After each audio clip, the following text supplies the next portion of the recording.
국내 여행 하면 떠오르는 도시기도 한데 네. 예, 광주입니다. 광주. 민생 토론회 28번째 행선지는 바로 광주였습니다. 자, 우리 권 평론가 네. 세 가지 비전이 제시됐는데요. 네. 제가 좀 놀랐던 게 문화라든가 네. 활력이라든가 네. 광주하면 딱 떠오르잖아요. 와, 문화의 도시, 활력의 도시. AI, 미래 모빌리티의 중심지가 됩니까? 네, 맞습니다. 이제 광주하면 딱 떠오르는 게 사실 자동차. 문화. 예. 자동차, 예, 그렇죠. 자동차도 문화. 떠오르잖아요. 예. 예, 문화도 떠오르고 그다음에 뭐 민주화, 음식. 음식 예. 이거 다 떠오르는데 사실 또 떠오르는 게 바로 자동차예요. 사실 두 개의 큰 자동차 회사가 또 광주에 있고요. 이런 점을 봤을 때 이제 정부가 이런 AI와 모빌리티를 살려가겠다라는 것이 이번에 민생 대책 회의에서 나왔던 내용이겠죠. 그래서 세 가지 이제는 광주 발전 세 가지 비전을 발표했습니다. AI, 모빌리티의 미래 산업으로 나아간다. 두 번째는 문화로 빛나는 글로벌 문화 허브 도시로 나아간다.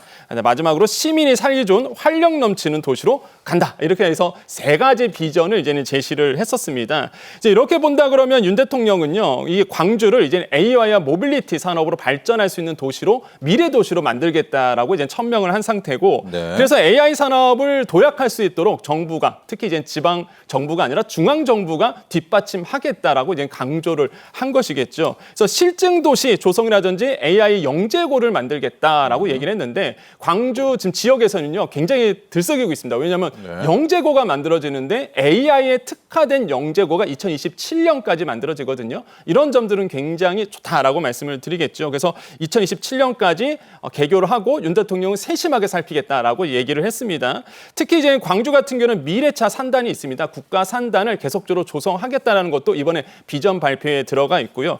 그렇게 해서 또 하나 본다 그러면 자동차, 모빌리티다 보니까 자율주행차도 필요하잖아요. 그래서 자율주행이 가능한 도로도 또 만들겠다라고 얘기를 했습니다. 그래서 이런 점도 굉장히 눈에 띈다고 보시면 돼요. 그래서 5년간 530억 원을 이제는 쓰겠다라고 투자하겠다라고 밝힌 상태고요. 광주와 영암간 아우터반 초고속 고속도로를 놓겠다. 초고속도로인데 이거는 일반 고속도로가 아니죠. 그래서 모빌리티가 가능한 자율주행이 가능한 도로를 놓겠다라는 거죠. 그럼 AI 속도라든지 모빌리티 산업이 크게 발전할 수 있고요.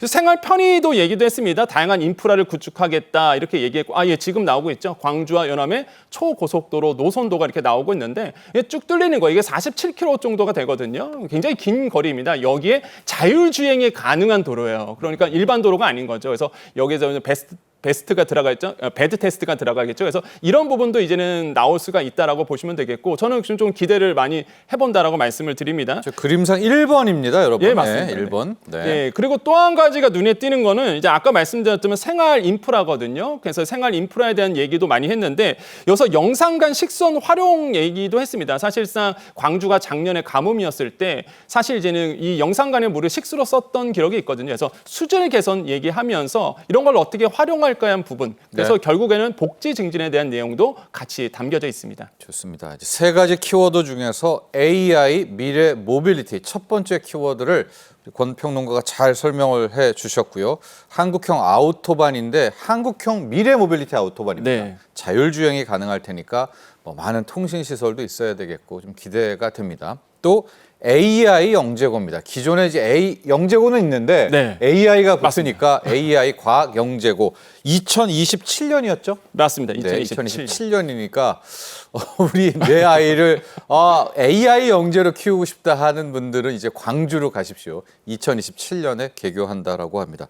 두 번째 키워드가 문화였는데요. 광주 그냥 문화죠. 광주는 네. 문화하고 또 하나 떠오르는 게 비엔날레. 광주 맞습니다. 비엔날레 떠오르거든요. 문화 관련해서는 좀 어떤 이슈들이 뒤에 있습니까? 네. 일단 뭐 이번에 또 발표된 거에 보면은요. 이제 광주를 또 AI와 접목해서 문화 도시로 또 만들겠다라고 네. 얘기를 했습니다. 그러면 시설 투자가 들어가야 되잖아요. 그래서 다양한 이제는 정부의 재원을 쓰겠다라고 얘기를 했는데 광주 비엔날레 브랜드를 이제 가치를 높이겠다라고 얘기를 하면서 여기서 나왔던 것이 광주 비엔날레 전시관에 대한 신축 계획을 발표를 했습니다. 2027년까지 1,181억 원의 예산을 쓰면서 신축을 하겠다. 사실 이게 또 수건 사업이었어요. 워낙 노후화되다 보니까 물도 새고 사실상 이런 것들이 고민이 많았는데 그랬었나요? 네, 예. 드디어 이제는 이제 신축을 한다는 거죠. 그래서 예. 1,000억 원 이상의 예산을 쓰게 되고 또 한 가지가 상무 소각장 부지에 한 516억 예산을 써갖고요. 광주 대표 도서관에 이제 건립을 하게 됩니다. 그래서 이런 것도 지금 기초공사가 지금 진행 중에 있고 여기에 2026년 12월까지 이제 개관을 목표로 하고 있거든요. 그래서 속도가 더 붙을 것으로 지금 보고 있고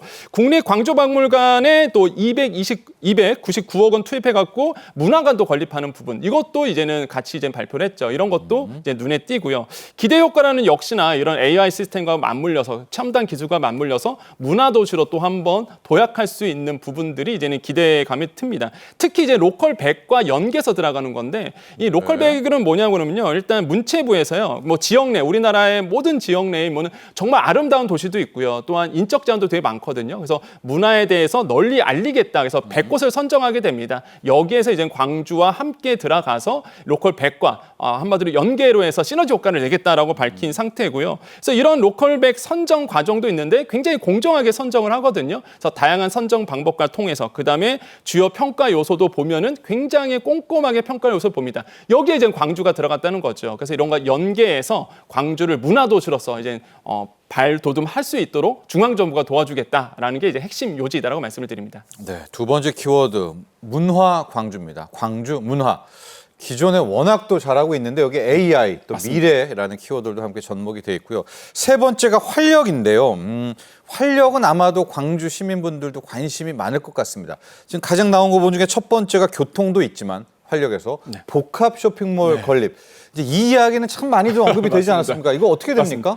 복합 쇼핑몰 들어갑니다. 이거는 사실상 윤 대통령이 공약이기도 했었고요. 실제 이제 진행이 되고 있고 이게 지금 보면은 더 현대화 신세계가 건립이 추진되고 있거든요. 그러니까 복합 쇼핑몰이 이제는 추진이 되는데 이것도 마찬가지입니다. 2027년도 개장을 목표로 지금 하고 있거든요. 그래서 복합 쇼핑몰이 된다 그러면 사실 이게 광주의 또 수건 사업이기도 했었습니다. 드디어 복합 쇼핑몰이 만들어져요. 그런데 문제가 여기에 이제는 인프라에 접근할 수 있는 교통망이 굉장히 취약했거든요.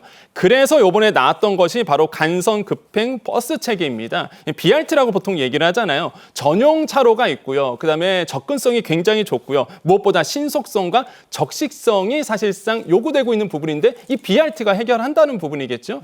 이 BRT를 가지고 이 복합 쇼핑몰의 접근성을 높이겠다는 부분. 그래서 교통망도 굉장히 편리해집니다. 그래서 광주 시민들이 누구나 즐길 수 있는 이런 복합 문화센터로 이제는 개관이 된다는 거. 그다음에 또 윤 대통령이 눈에 띄는 부분이 이 광주 상무와 광천 지하철 이게 적극적으로 지하철을 신설하는 부분에 대해서 추진하겠다. 이런 부분도 사실 광주 시민들 입장에서는 굉장히 크게 호재를 받아줄 수 있는 부분이거든요. 이런 건도 사실상 눈에 굉장히 뜨고 아마 지금 지역에서는요 굉장히 반기고 있다라고 말씀을 드립니다. 네, 이렇게 세 가지 키워드 활력까지 봤고요. BRT 복합 쇼핑몰까지 봤는데 짧게 앞서 잠깐 언급해줬는데 광주가 지난해 물 부족 때문에 좀 고민도 하고 맞습니다. 고생도 했었잖아요. 물 촉진 도시.